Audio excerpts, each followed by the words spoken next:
可再生材料嚟自自然界，能夠喺自然周期中不斷再生，並喺使用之後自然分解回歸環境。同金屬、石化、塑膠等等需要耗費大量能源開採同埋提煉嘅材料相比，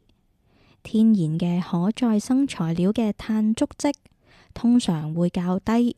對環境嘅負擔亦都較少。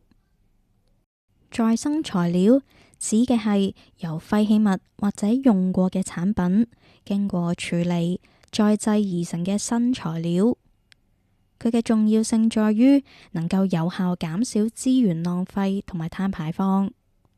而再利用材料就係將已經用過嘅材料或者產品重新投入使用，而並唔係將佢哋當作廢棄物丟棄。同再生材料唔同，再利用材料強調嘅係直接延長材料或者係產品嘅使用壽命，